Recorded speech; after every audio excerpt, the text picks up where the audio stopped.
David, obviously a lot happened in the last fight. What did you learn about yourself that you can cope under such pressures? You want to be able to cope under such tough circumstances, but what did you think about yourself after? I thought, I watched the fight back, I reviewed the fight, and it felt like I did about as good as I could have done. You could always throw a shot a little bit higher, 2 inches, a little bit lower, but you do the best you can with the cards you've been dealt on the night. And that's exactly what I did. I felt, with the circumstances, I did the best I could. But my best wasn't good enough to get the win. But I believe on December 17th, my best will be. And that's all I can do. All I can do is make sure that on the first bell, I'm ready to fight 12 hard rounds. I don't believe going by the first fight. Maybe he's learned something new in training. Maybe he went straight back into training camp after that and carried on working diligently on his technique and his rhythm and his timing. I don't know. That's his business. But if he does what he did in the first fight, in the second fight, I don't believe the result will be the same. What did you make of the fact that he sat there and he slowly warmed up, but then he's so blunt with you. He tries to bring out what he calls a persona in you, but you want to fight, then, right? That's all you want to do. So it's not about the guy. No, I like to fight. I've been boxing since I was 10 years of age. It's what I'm wired to do. He says he doesn't like training. He says I hate training camp. Well, I love training camp. I love it. Some of the best times of my life have been whilst I've been in training. While I'm watching my food, while I'm getting early nights. I like training. I like the process of it. I'm enjoying training. I had to force myself to take some time off to come back on Monday. I had to try and force myself to take a couple of weeks off hard training because I've got 10 weeks to the fight now, and it's a good position to be in. I'm fighting fit now. I could fight if the fight was scheduled tomorrow. I'd be ready to do it, and I'm just happy that by the time I get into the fight in December, I'll be 37 years of age. I feel that I'm in good physical condition, and I've got a lot more to give, a lot more to show. I've had time out of the ring, nearly 4 years. I was unfortunately unable to compete because I had injuries, I had operations, I needed to recover. But having that time out, it could be looked as a negative or it could be looked as a positive. I look at it as a positive. It means I haven't taken much punishment, only punches to the head. Even in the fight I lost with Tony Bellew, I wasn't marked up after the fight. I didn't have big black eyes or busted teeth or broken. I was fine physically. There was no problem. I had no aches and pains in my arms after the fight. It was just it was a bad night at the office for me, real bad night. So I'm not anticipating a bad night on December 17th. I'm anticipating the very best. I've made sure I've got a very intelligent, very experienced coach in Ismail Salas, who will, I believe, assist in bringing out the very best of what I have to offer. He's a guy who truly understands the game, and I've learned so much, been working with him over the last few months. I've known him for a few years now, since I did a little bit of work in 2014 with him. And ever since that point, I knew that for me to go to that next level, I'm going to need someone like him. And I'm just fortunate that he's able to come over here and give as much time as he does to me to make me the best version of myself. You mentioned your birthday. Happy birthday for next week in advance. And you mentioned Ismail Salas. You are 37 now. How many more times? I'm still 36. Don't wish my years away. You are going to be 37. On the 13th of October, I'll be 37. How easy is it for you? You mentioned to go to another level. You're 37. How easy is it to go to the well again? It's been a lot easier than I would have anticipated a few years back. It's been so much easier. I think it's just the regular fights, having those first 2 comeback fights, having that fight with Tony Bellew. I've just kept it going. So I haven't had a big break where I've let myself go and I've got to now get back into shape. As fit as I was for the Tony Bellew fight, I've now just built on that. A lot of fighters get themselves 12-round fit for a date, win the fight, then go away and do whatever they do, and they just decondition their body. I've made sure that I've gone from that fight and I've just gone up. So I'm fitter now than I was on fight night. So I think that's the difference with me. I love it. I like training. I like eating healthy. I like going to bed. I love, I'm enjoying the sport more now than I've ever done before. And I can see. I look in the mirror. I can see it in myself that I'm kind of going back. It feels like got in a time machine. I've gone back to when I was in my sort of early 30s. This fight's going to take place a week before Christmas. Based on what you perceive the outcome to be, what sort of Christmases are you both going to have? I'm going to have a great Christmas. I don't know about Tony Bellew. I'm going to make sure that everyone's going to have a good Christmas. It's going to be a real Christmas cracker for people. You know, anyone who's on the fence about watching it, get it. Do yourself a favour. You know, watch this fight on Sky Box Office. Get a ticket to come to this fight because it's going to be an early Christmas present for everybody. Unfortunately, it's going to be a bit of a sad one for Tony Bellew. But when he gets that big fat check at the end of it, you know, he should be happy because I can't see what, other than money, I don't know what he's got to gain from this fight. He's already got a win over me. I'm not sure what he's got to gain other than a load of zeros. So hopefully he's in a healthy state to spend that money on whatever Christmas. David, how does a win set you up for 2018? I don't know. It depends how that win is done. If I struggle on points and win on a split decision, 2018 don't look that great at all. If I go out there and do what I believe I can do and completely shut him out of the fight and win every moment of every round until he's knocked out, then it could be a healthy 2018. If I finish the fight in good physical condition, then 2018 is starting to look real healthy.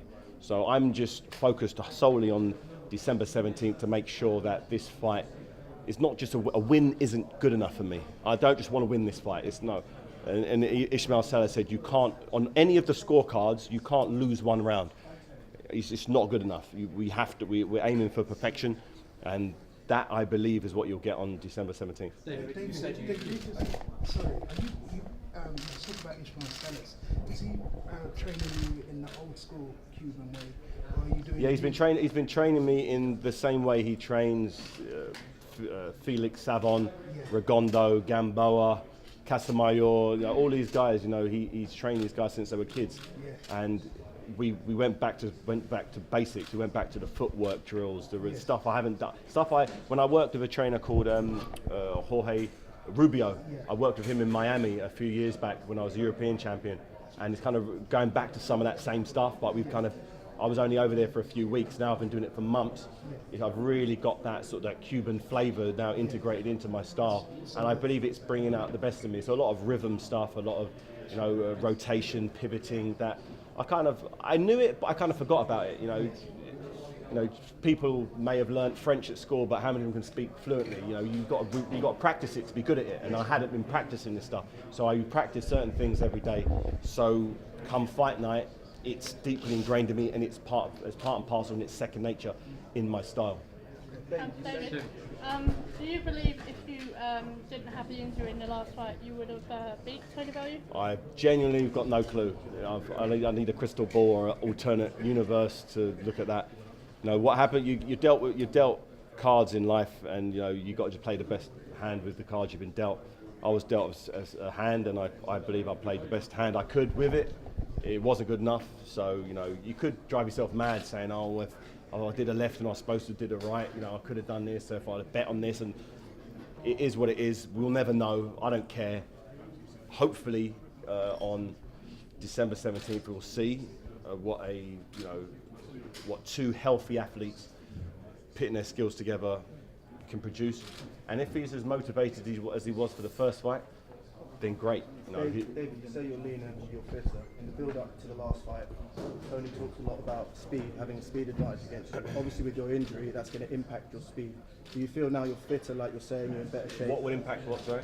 The speed, your speed overall. Having that injury impacted your speed. Okay, in the first fight. And what he was saying was that he had more speed than you. We know you've got more power than him, you're stronger than him. Do you feel now you're injury-free, that speed issue isn't going to be a question at all? We'll see in the first fight. I've been campaigning at heavyweight for nearly 10 years nearly, and he's put some weight on, so he may not be as fast as he was at cruiserweight or light heavyweight. I've always been fast. It's always been my thing. My thing has been speed. I don't believe he's faster than I am. I don't believe he's technically better than me in any weight, in any position, up close, mid-range, long range. But it's all good and well saying I can say I'm great, I'm this, I'm that, he's no good. He won the last fight. He found a way to win the last fight. He said he would, and he did. So I need to just make sure that I am faster, because if I'm not faster, if I'm as slow as I was in the first fight, I'm going to struggle, plain and simple. So I have to be faster. I'll be very unhappy with myself if my speed is the same as what it was in the first fight. David, your favourites for this going in, do you still see that as a big void and then you're that much better than them, or do you think the level's a bit closer now? I don't. You know, odds don't really mean anything. People, you know, who's saying that is some guy in an office somewhere. You know, I've been in the ring with him. I've tasted his best shots. I don't believe he has what it takes to beat me over 12 rounds. You know, I genuinely don't. So I don't really care what the odds are. Whether he's the favourite or the favourite, it's not going to affect what we do in the ring. People obviously watched the first fight, and even with him winning that fight, to put me back as a favourite, they may see something that I see. And so Bellew said that if he wins, that's the end of your career. How do you feel If he does win, yeah, no doubt, my competitive boxing career, if I can't beat Tony Bellew, then what business have I got being in boxing? I'm not in boxing just to be a boxer. I've always been in boxing to be the very best and to become the heavyweight champion of the world. You know, I did it at cruiserweight, I did it at heavyweight, and if I can't beat Tony Bellew, then that's not meant to be for me. Then it's over, plain and simple. Nobody will give me a shot, and even if I did get a shot, if I can't beat Tony Bellew in emphatic style, then what's it all about? Then obviously find something else to do that you're good at, because clearly I'm not good at boxing anymore. And if you do beat him in emphatic style, is Anthony Joshua in your sights? It's whoever the world considers number one. He's got a fight coming up next month, you know, or this month rather. It's depending on that. Maybe he loses. I doubt it. I think he's going to win the fight. Maybe he'll have a unification fight with Wilder that's been talked about next year.